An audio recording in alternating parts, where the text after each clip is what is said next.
이렇게 명쾌 성경대학 시간에 오신 여러분들을 환영합니다. 오늘은 제83과로서 교회와 충성하는 생활이라고 하는 제목을 가지고 서로 은혜를 나누기를 원합니다.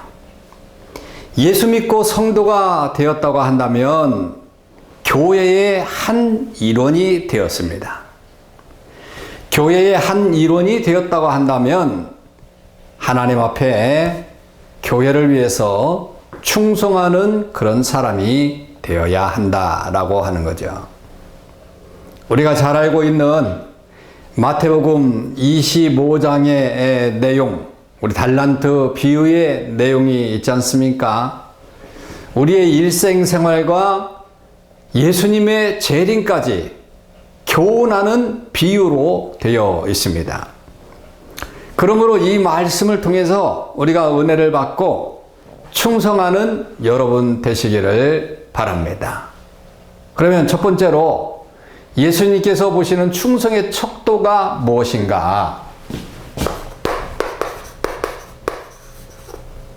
충성의 척도 네 가지로 우리가 한번 살펴보게 되면은, 첫째는 뭐냐면 작은 일에 충성을 하라라고 하는 거죠. 작은 일에 충성. 적은 일에 충성이라고도 그렇게 말할 수 있겠지요. 작은 것을 소홀히 하는 사람은 절대적으로 큰 것에도 충성하지 않습니다. 그렇기 때문에 작은 것에, 적은 것에 충성을 하라고 그렇게 이야기를 하고 있는 거죠. 그리고 두 번째는 오래 충성하라 라고 하는 거죠. 그러니까 변함없이, 한마디로 오래 충성, 변함없이, 금방 충성했다가 또 금방 또 불충하는, 변함없는 그런 사람이 돼야 되는 거죠. 우리의 충성이 용두사미가 되어서는 안 된다라고 하는 것이죠. 그리고 세 번째는 역경 가운데도 역경 가운데도 충성하라. 하나님의 일을 하다 보면 힘들고 어려운 그런 일들이 많이 있을 수 있습니다. 그래서 우리 순종의 진가는 언제 나타나느냐? 눈보라가 칠 때 나타나는 거죠. 힘들고 어려울 때 그 진가가 나타나는 것입니다. 그렇기 때문에 역경 가운데서도 쉬지 말고 충성할 수 있는 그런 사람이 되어야 된다. 어려울 때 주님이 우리를 위해서 십자가를 지신 것처럼 우리도 끝까지 포기하지 말고 충성을 할 수 있는 그런 사람이 되어야 된다라고 하는 거죠. 그리고 네 번째는 죽도록 충성하라. 죽도록 충성하라. 내 온 힘을 다하여 충성하라고 하는 거죠. 이게 주님의 명령입니다. 복음 전파의 사명을 위해서는 목숨을 거는 충성이 있어야 복음이 전파될 수 있거든요. 그래서 우리는 이렇게 충성의 척도를 네 가지로 살펴보았습니다. 우리는 충성해야 될 그런 신분을 가지고 있습니다. 그래서 충성해야 될 신분에 대해서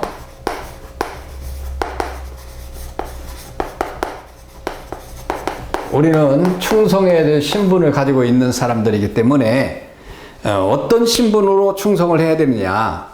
먼저는 종이 무엇인가를 한번 알아봐야 됩니다. 종이란 무엇인가?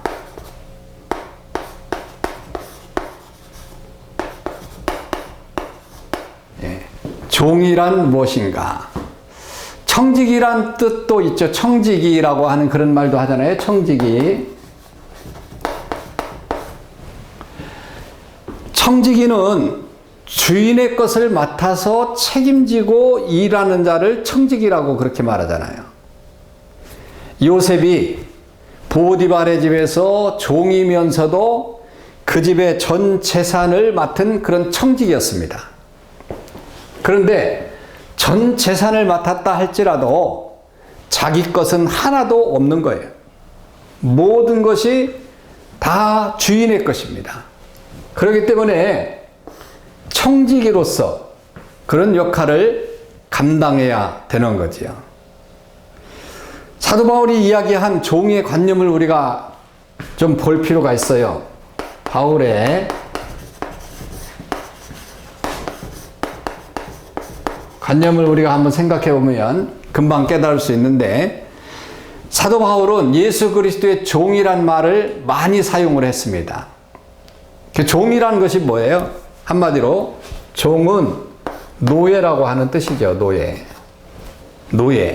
그러므로 종이라고 하는 것은 나는 주인의 것입니다. 주인의 도구입니다. 다시 말하면 우리는 주님의 도구입니다 라고 하는 그런 뜻으로 종이라고 하는 그런 표현을 하게 되는 것입니다. 세 번째는 충성하는 자들에게 주시는 직무가 있습니다. 충성하는 자들에게 주시는 직무가 무엇인가? 먼저 재능에 따라 각각 달란트를 주신다.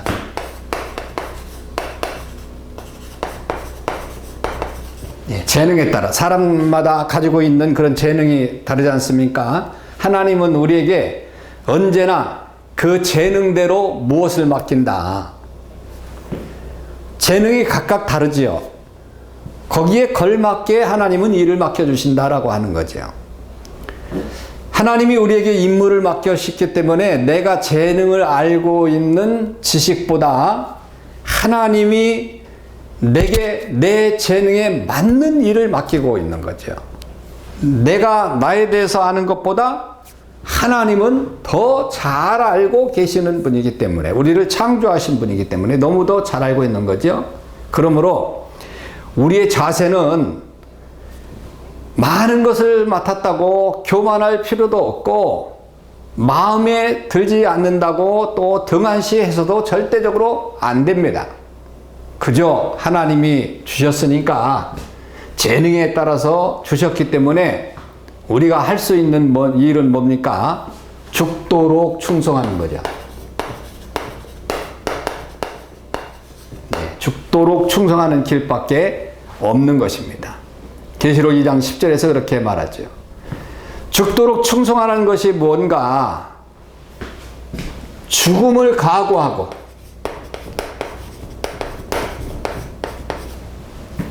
죽음을 각오하고, 지금 러시아와 우크라이나가 전쟁을 치르고 있는데 정말 죽음을 각오하고 결사행전을 하고 있지 않습니까? 그런 것과 마찬가지예요. 두 번째는 생명을 걸고 믿음을 지켜라. 생명을 걸고 믿음을 지켜라. 믿음을 지키는 것도 충성입니다. 내 자신이 믿음을 잘 지켜야 어떠한 일도 할 수 있으니까 믿음을 지키는 것도 충성이다. 그리고 세 번째는 진리 파수를 위해서도 충성을 하라. 진리를 지키는 일 얼마나 중요합니까? 진리가 왜곡되게 되면 하나님을 모르는 것이기 때문에 진리를 지키는 일에도 우리는 죽도록 충성을 해야 된다. 그리고 달란트를 남기기 위해서 충성을 해야 된다. 남기는 것에 충성을 해야 되죠.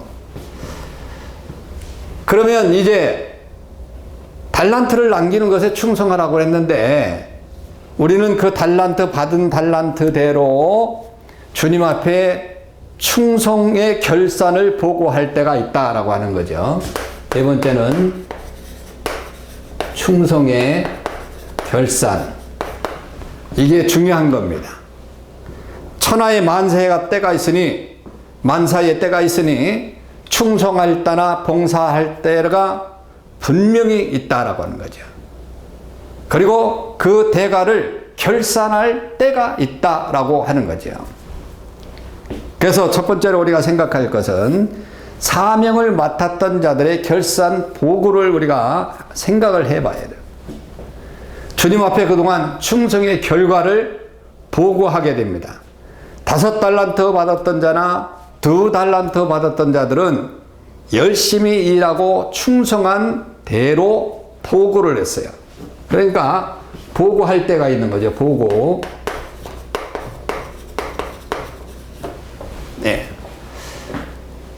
그런데 1달란트 받은 사람은 1달란트를 그대로 가지고 와서 게으름을 보고했어요. 그 결과에 따라서 합당한 상급과 벌이 있었다는 거죠. 그래서 우리는 무엇을 생각해야 되느냐? 주님의 엄한 그런 판결이 있다는 것을 알아야 된다. 엄한 판결이 따르게 되는 거죠. 엄중한 판결, 어떤 판결이 있게 되느냐? 첫째는 칭찬과 보상의 판결이 있습니다. 칭찬과 보상.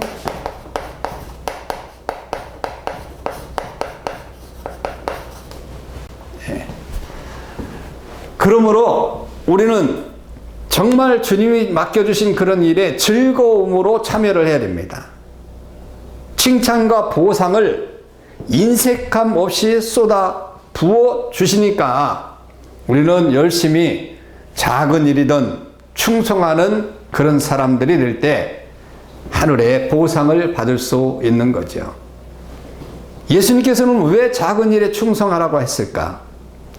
이 세상에서 아무리 큰 수고를 하였다 할지라도 하늘에 가서 받을 상급에 비교하면 극히 적은 일이기 때문에 그런 것입니다.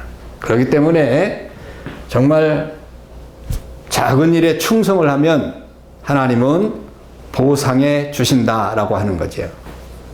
그 다음에 두 번째는 뭐냐? 엄중한 꾸중이 있어요. 엄중한 꾸중.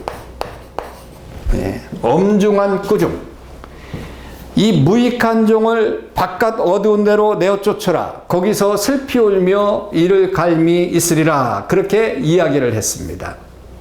이 사람은 주인의 각박한 그런 사람으로 판단하고 자기의 직무를 등한히 했다가 게으름을 피우다가 아무런 업적을 남기지 못했기 때문에 문책을 받는 거거든요. 이 안타까운 대상이 우리가 되어서는 절대적으로 안 된다라고 하는 사실을 기억하시길 바랍니다.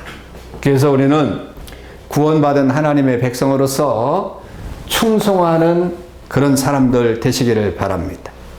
성경을 보게 되면 충성된 자들이 많이 나오지 않습니까? 그들이 얼마나 많은 복을 받았어요. 그러므로 우리는 하나님의 집의 일꾼으로서 죽도록 충성하여서 주님으로부터 칭찬도 보상도 많이 받는 저와 여러분들이 되셔야 될 줄로 믿습니다. 여러분 한 사람 개인 한 사람은 정말 교회에 하나님의 나라에 충성하는 여러분들 되시길 바랍니다. 샬롬. 다음에 뵙도록 하겠습니다.